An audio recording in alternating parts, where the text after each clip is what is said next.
ಬೇಡ ಅಂತನಾ ಆರಂಭದಲ್ಲೇ ವಿಘ್ನ ಆದಂಗ ಆಗುತ್ತೆ ಇದು ಬೇರೆ ಬೇರೆ ಕಾರ್ಯಕ್ರಮಗಳಲ್ಲಿ ಅವ್ರನ್ನ ಕರೆಸಿ ಅಂತ ನೀವು ದೇವಸ್ಥಾನಕ್ಕೆ ಬರ್ತೀರಾ, ನೀವು ತೀರ್ಥ ತಗೊಂತೀರಾ, ನೀವು ಮಂಗಳಾರತಿ ತಗೊಂತೀರಾ, ಅದು ಸಂಪ್ರದಾಯ ಅಲ್ವಾ? ಅದು ಉದಾಹರಣೆಗಳನ್ನು ಕೊಡ್ತಾ ಇದ್ದಾರೆ, ನಿತ್ಯೋತ್ಸವ ಕವಿಗಳನ್ನು ಉದಾಹರಣೆ ಕೊಡ್ತಾ ಇದ್ದಾರೆ. ಹೌದು ಮೇಡಮ್, ಹೌದು. ನಿಸಾರ್ ಅಹಮದ್ ಸರ್ ಅವರ ನಿತ್ಯೋತ್ಸವ ಕವಿನಲ್ಲಿ ತಾಯಿ, ಕನ್ನಡ ನಾಡಿನ ತಾಯಿ ಅಂತ ಒಪ್ಕೊಂಡ್ರು. ಇವ್ರು ಒಪ್ಕೊಂಡೇ ಇಲ್ವಲ್ಲ, ಕನ್ನಡ ನುಡಿನೇ ತಾಯಿ ಅಂತ ಒಪ್ಕೊಂಡಿಲ್ಲ. ಕನ್ನಡ ಮಾತೆಯನ್ನು ಮಂದಾಸ್ಮಿತ ಕುಂಡ್ರಿಸ್ಬಿಟ್ಟಿದ್ದೀರಾ. ನಾವೆಲ್ಲ ಹೋಗೋದು, ನಮ್ಗೆ ಅನ್ಯಾಯ ಆಗ್ತದೆ. ಯಾರಿಗ ಅನ್ಯಾಯ ಆಗ್ತೈತ್ರಿ? ಭಯ ಭಯ ಅಂತಾರೆ. ಭಯ ಅಂತದ್ದು ಇವತ್ತು ಇವರ ಜನಸಂಖ್ಯೆ ಎಷ್ಟಾಗಿದೆ ಬೈದಲ್ಲಿ? ಕೊಡಿ ಸರ್, ಬೈದಲ್ಲಿ ಜನಸಂಖ್ಯೆ ಎಷ್ಟಾಗಿದೆ ಅವರು ಅನ್ನೋ ಕಾರಣಕ್ಕೆ ಬೇಡವಾ ಧಾರ್ಮಿಕ ಧಕ್ಕೆ ಆಗುತ್ತೆ ಅಂತ, ಅಥವಾ ಅವರು ನಾಡಿನ ಬಗ್ಗೆ ನುಡಿಯ ಬಗ್ಗೆ ಬೇಡವಾಗಿರೋ ಸ್ಟೇಟ್ಮೆಂಟ್ ಕೊಟ್ಟಿದ್ದಾರೆ ಅನ್ನೋ ಕಾರಣಕ್ಕೆ ಬೇಡವಾ? ಏನಕ್ಕೆ ಬೇಡ ಮೇಡಮ್? ನಮ್ಮ ಧಾರ್ಮಿಕ ಧಕ್ಕೆಗೆ ನಂಬಿಕೆ ಇದು ದ್ರೋಹ ಆಗುತ್ತೆ, ಅವರ ಧಾರ್ಮಿಕ ಇದಕ್ಕೂ ದ್ರೋಹ ಆಗುತ್ತೆ.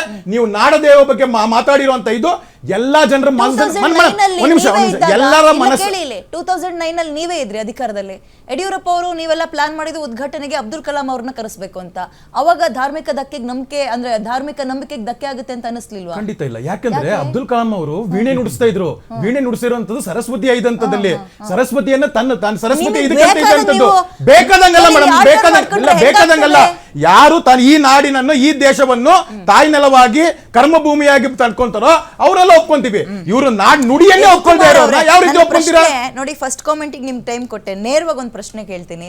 ಬಾನು ಮುಷ್ತಾಕ್ ಅವರು ಮುಸ್ಲಿಂ ಧರ್ಮದವರು ಅನ್ನೋ ಕಾರಣಕ್ಕೆ ಬೇಡವೋ, ಅಥವಾ ನಾಡು ನುಡಿಯ ಬಗ್ಗೆ ಅವರಿಗೆ ನಂಬಿಕೆ ಇಲ್ಲ, ಕನ್ನಡವನ್ನು ಒಪ್ಕೊಳ್ದಲ್ಲ ಇದ್ದವರು ಚಾಮುಂಡಿಯನ್ನು ಹೆಂಗ್ ಒಪ್ಕೊಳ್ತಾರೆ, ಭುವನೇಶ್ವರಿ ಬೇಡ ಅಂದವ್ರು ಇದಕ್ಕೆ ಹೆಂಗ್ ಒಪ್ಕೊಳ್ತಾರೆ ಅನ್ನೋ ಕಾರಣಕ್ಕೆ ಬೇಡವಾ? ಏನಕ್ಕೆ ಬೇಡ ಅವ್ರು ನಿಮ್ಗೆ? ಮೇಡಮ್, ಅವರು ನಾಡು ನುಡಿಯ ಬಗ್ಗೆ ಆಡಿದಂತ ಮಾತುಗಳು ಆಕ್ಷೇಪವರ ನಮ್ಮ ಕನ್ನಡ ಜನತೆಗೆ ಅದು ಧಕ್ಕೆ ಆಗಿದೆ, ನೋವಾಗಿದೆ. ಎರಡನೇದು, ಈ ತರದ ನಾಡಿನ ಬಗ್ಗೆನೇ ಅಪಸ್ವರ ಇದ್ದವರು ಇದ್ರ ಬಗ್ಗೆ ಇದ್ದಾಗ ಅರಮನಸ್ಸಿನಿಂದ, ಯಾವುದೋ ಮನಸ್ಸಿಲ್ಲದ ಮನಸ್ಸಿನಿಂದ ದಸರೆಯನ್ನು ಉದ್ಘಾಟನೆ ಮಾಡೋದು ನಮಗೆ ಇಷ್ಟ ಇಲ್ಲ. ಕನ್ನಡದ ಬಗ್ಗೆ, ಭುವನೇಶ್ವರಿ ಬಗ್ಗೆ ಬಾನು ಮುಷ್ತಾಕ್ ಅವ್ರು ಏನ್ ಹೇಳಿದ್ರು ಹೇಳಿ? ಏನ್ ಹೇಳಿದ್ದಾರೆ? ಈಗ ಒಬ್ಬ ಕನ್ನಡವನ್ನು ಒಬ್ಬ ತಾಯಿ ಭುವನೇಶ್ವರಿಯಾಗಿ ಮಂದಾಸ್ಮಿತವಾಗಿ ಅರಿಶಿನ ಕುಂಕುಮವನ್ನು ಲೇಪಿತ ಮಾಡಿ ಕುಂಡ್ರಿಸ್ಬಿಟ್ಟಿದ್ದೀರಾ. ನಾವೆಲ್ಲ ಹೋಗ್ಬೇಕು ಅಂತ ಅಂದ್ರೆ ನಿಮ್ಮ ಧರ್ಮಕ್ಕೆ ಭುವನೇಶ್ವರಿನ ಕನ್ನಡವನ್ನಾಗಿ ನೋಡಿ ಕೂರ್ಸಿದಿರಿ. ನಾನು ದರ್ಗಾಕ್ಕೆ ಹೋಗುವಂತವಳು ನನಗಾಕೆ ದೂರದಲ್ಲಿ ನಿಂತ್ಕೊಂಡ್ಲು ಅಂದ್ರೆ ಒಂದು ಧರ್ಮಕ್ಕೆ ಸೀಮಿತ ಮಾಡಿದಲ್ಲ ನಾಡು ಭಾಷೆ. ನಿನ್ನ ಅನುಕೂಲಕ್ಕೆ ನಾವು ಕನ್ನಡ ಭುವನೇಶ್ವರಿನ ಇದ್ ಮಾಡ್ಬೇಕಾಗಿತ್ತ? ನಿಮ್ಮ ಅನುಕೂಲ. ನೀವು ಸಾಹಿತ್ಯ ಕ್ಷೇತ್ರದಲ್ರಿ, ನೀವು ಸಾಹಿತ್ಯ ಕ್ಷೇತ್ರದಲ್ಲಿ ಏನಿದೆಯೋ ಕೃಷಿ ಆ ಕೃಷಿ ಮಾಡ್ರಿ. ನೀವು ಅದಲ್ಲಿ ನೀವ್ ಯಾಕೆ ಹಾಗಾದ್ರೆ ನಾವು ನಿಮ್ಮ ದೇವರುಗಳನ್ನ ಈ ರೀತಿ ಇದೆ ಆ ರೀತಿ ಇದೆ ಅಂತ ನಾವೇನಾದ್ರು ಹೇಳಿದ್ವಾ? ನಾವು ದೂರ ಇದ್ದೀವಿ ಅಂತ ಹೇಳಿದ್ವಲ್ಲ. ನಮ್ಮ ಭುವನೇಶ್ವರಿಯನ್ನ, ತಾಯಿ ಭುವನೇಶ್ವರಿಯನ್ನ ನಾವು ಕಲ್ಪಿಸ್ಕೊಳ್ಳುವಂಥದ್ದು ಇದು ಮಾಡುವಂಥದ್ದು ಏನಿದೆ ಅದಲ್ಲಿ? ನಿಮಗೆ ಯಾಕದಲ್ಲಿ? ನಿಮಗೇನ್ ದೂರ ಇಕ್ಕಿದ್ದಾರೆ? ನೀವು ಮಾಡುವಂತ ಕೃಷಿ ಕ್ಷೇತ್ರದಲ್ಲಿ ಏನಂತಾರೆ, ಸಾಹಿತ್ಯದಲ್ಲಿ ನಿಮ್ಮನ್ನ ದೂರ ಇಟ್ಟಿದ್ದಾರಾ? ಇಲ್ಲ ಅಲ್ವಾ? ಈಗ ನೋಡಿ, ತುಂಬಾ ವಿಶಾಲ ಮನೋಭಾವದಲ್ಲಿ ಇದನ್ನ ವಿಶ್ಲೇಷಣೆ ಮಾಡಬೇಕು. 7 ಕೋಟಿ ಕನ್ನಡಿಗರು ಒಂದಾಗುವ ಹಬ್ಬ ನಾಡ ಹಬ್ಬ. ಅದರೊಳಗೆ ನೀನು ಮುಸಲ್ಮಾನ, ನೀನು ಕ್ರಿಶ್ಚಿಯನ್ನು, ನೀನು ಜೈನ ಅಂತ ಭೇದ ಭಾವ ಮಾಡೋ ಅಗತ್ಯ ಇಲ್ಲ. ಧಾರ್ಮಿಕ ಆಚರಣೆಗಳು ಎಲ್ಲಿಗೂ ಧಕ್ಕೆ ಆಗಲ್ಲ. ಯಾಕಂದ್ರೆ ಅಲ್ಲಿ ಶಾಸ್ತ್ರೋಕ್ತವಾಗಿ ಅದಕ್ಕೆ ಪುರೋಹಿತರ ತಂಡ ಇರುತ್ತೆ. ಆಮೇಲೆ ಇದಲ್ಲದೆ ಸರ್ಕಾರದ ಆಚರಣೆ ಅಲ್ಲದೆ ಖಾಸಗಿ ದರ್ಬಾರ್ ಕೂಡ ಮೈಸೂರು ಮಹಾರಾಜ ಕುಟುಂಬದವರು ಮಾಡ್ತಾರೆ. ಧಾರ್ಮಿಕ ಭಾವನೆಗಳಿಗೆ ಎಲ್ಲೂ ಧಕ್ಕೆ ಆಗೋದಿಲ್ಲ.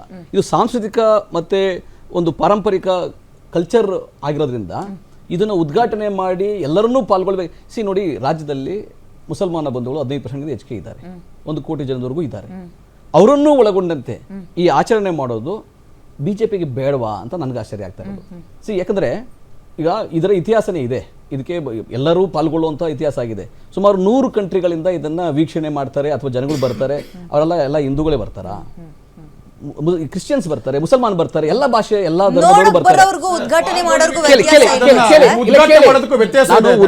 ನಾನು ಉದ್ಘಾಟನೆಗೆ ಹೇಳಿದ್ನಲ್ಲ, ಒಂದು ಧಾರ್ಮಿಕವಾಗಿ ಕೇಳಿ, ನಿಮ್ಮ ಎಲ್ಲ ಕರೆದ್ರೆ ಕೂಡ ಪೌರೋಹಿತ್ಯಕ್ಕೆ ನೀವು ಧಾರ್ಮಿಕವಾಗಿ ಯಾರು ಮಾಡ್ತಾರೋ ಅವ್ರನ್ನೇ ಮಾಡಿಸುವಂಥದ್ದು. ಇದು ಪೌರೋಹಿತ್ಯ ಮಾಡೋ ಕೆಲಸ ಅಲ್ಲ.